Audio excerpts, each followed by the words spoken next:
Have you ever noticed how everyone seems to be chasing uniqueness these days? It's everywhere. People are constantly posting, branding, showing off, all in an attempt to be seen as special. We wear clothes not because we like them, but because we want others to notice. We buy things not because we need them, but because they might set us apart.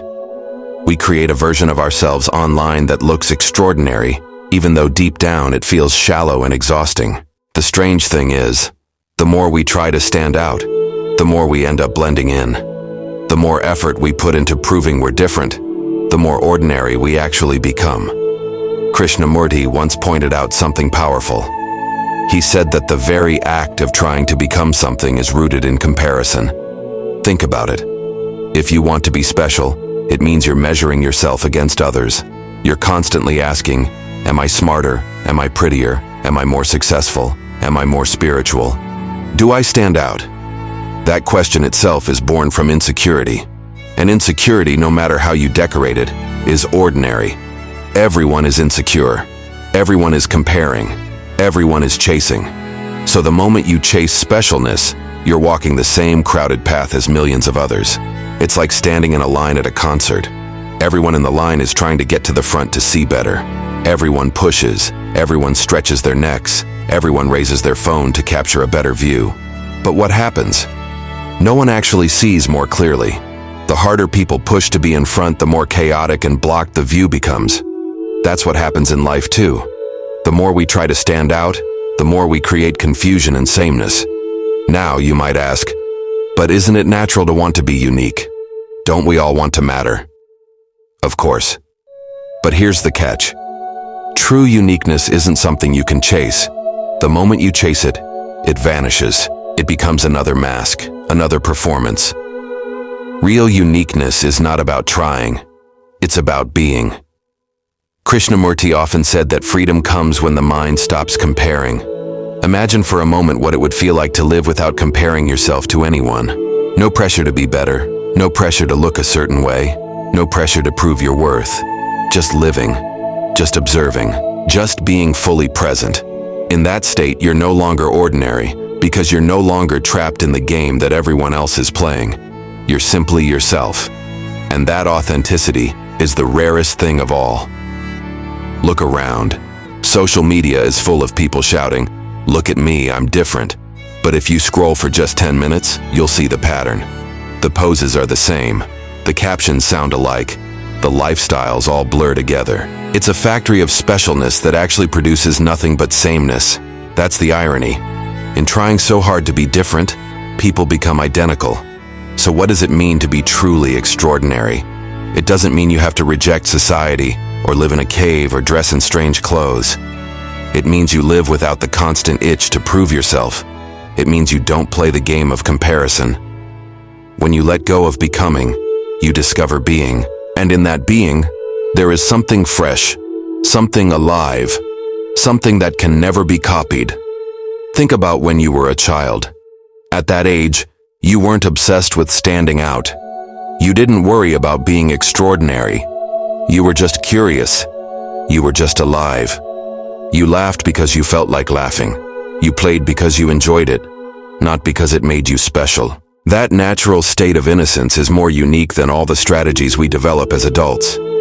Krishnamurti reminded us that the search for importance, for status, for recognition, is actually a form of fear. Fear of being nobody. Fear of being unseen. Fear of being ordinary. But the beauty is this. When you fully accept being nobody, you become free. You no longer need the world's approval to validate your existence. You don't need likes, applause, or trophies. And in that freedom, your life becomes something far richer than special. It becomes real. The question is, can we live without this constant pursuit? Can we see the trap of trying to be extraordinary? Can we recognize that in the race to stand out, we end up like everyone else? If we see this deeply, not just intellectually, but in our bones, then something shifts. We stop running. We stop comparing. We stop chasing. And in that stillness, we discover a different quality of life. Maybe the point isn't to be special. Maybe the point is to live fully awake, fully present, without the weight of becoming. And ironically, That presence, that authenticity, is the one thing the world cannot duplicate. That's what makes you truly rare. When you look closely, you begin to see how much of our daily life is built around this pursuit of being somebody. Think of school. From the very beginning, children are compared, graded, ranked. You're told that if you get higher marks, you're better. If you're smarter, faster, more talented, you're worth more. That conditioning doesn't stop after graduation. It follows us into our careers, our relationships, even into how we think about ourselves in private. You're constantly asking, am I enough? Am I ahead? Am I making a name for myself? This endless measuring becomes the background noise of our lives. And yet, if you pause for a moment, you might realize something uncomfortable. All this striving never truly satisfies. Maybe you get recognition. Maybe you achieve something big. Maybe you finally feel like you're special. But how long does it last? A week, a month, a year. Soon, the hunger returns. You want more. More success, more praise, more attention. The chase never ends. It's like drinking salt water. You keep drinking, but the thirst only grows stronger. Krishnamurti would often point out that this cycle is a prison we build for ourselves, and the prison walls are made of comparison and desire. We decorate those walls with achievements and possessions, but it's still a cage, and inside that cage, life feels heavy. No matter what we do, it never feels enough. So what happens when we stop chasing? What happens when we drop the question, how can I be special? At first it feels scary, because so much of our identity is tied to that chase. If we're not striving to stand out, who are we? What are we? That fear of being ordinary is strong, but if you sit with it, if you don't run away, something begins to change. You start to notice life as it is, not life as you think it should be. Imagine walking through a park. Normally your mind is busy comparing your body to others jogging by, comparing your clothes, comparing your life. But if all that noise drops, suddenly you just see the trees. You see the way the sunlight filters through the leaves. You feel the breeze against your skin. You hear the sound of children laughing in the distance.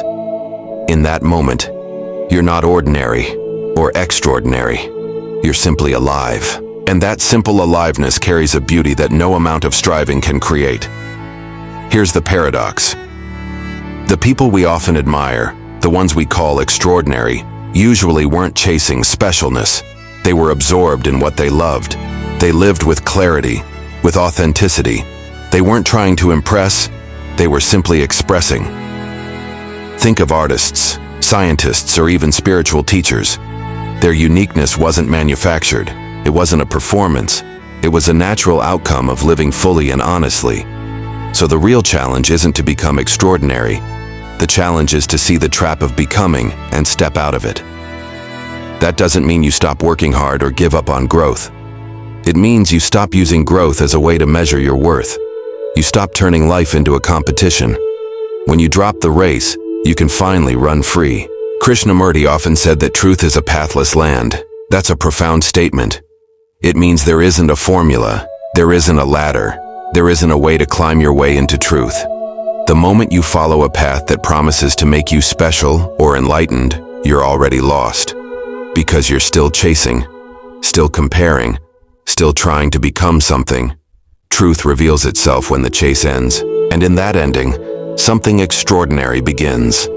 Not the extraordinary of fame or power, but the extraordinary of simplicity, of clarity, of peace, of freedom from the noise of comparison. That's the kind of life that doesn't need an audience. It doesn't need validation. It simply is. Now you might be wondering, how do I live like that? How do I stop this chase? The answer isn't in a technique or a step-by-step method, because any method is just another chase. The real answer is awareness. To watch yourself, to notice when you're comparing, to notice when you're seeking approval, to notice when you're decorating your life with the hope of being seen as special. And in that noticing, without judgment, the pattern begins to lose its grip. It's not about forcing yourself to stop comparing. It's about seeing the futility of comparison so clearly that the desire itself drops away.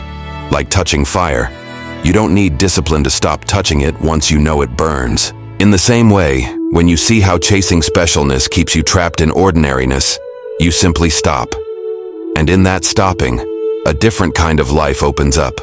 A life where you're no longer a prisoner of other people's opinions. A life where you're not measuring your worth by likes, dollars, or trophies. A life where you're simply present, alive, awake. That life doesn't need to be called special. It doesn't need a label. It simply shines. So perhaps the greatest freedom is not in being extraordinary, but in no longer caring whether you are or not. In that freedom, you discover yourself, not the self that's manufactured, not the self that's compared, but the self that is alive in this very moment. And that, without trying, is truly unique. In the end, trying to be special only ties us to the same struggle everyone else is trapped in. The moment we stop chasing, comparing, and proving, we discover a freedom that feels fresh and alive. True uniqueness is not something you achieve. It's something that emerges naturally when you are fully present, fully real, and no longer afraid of being ordinary.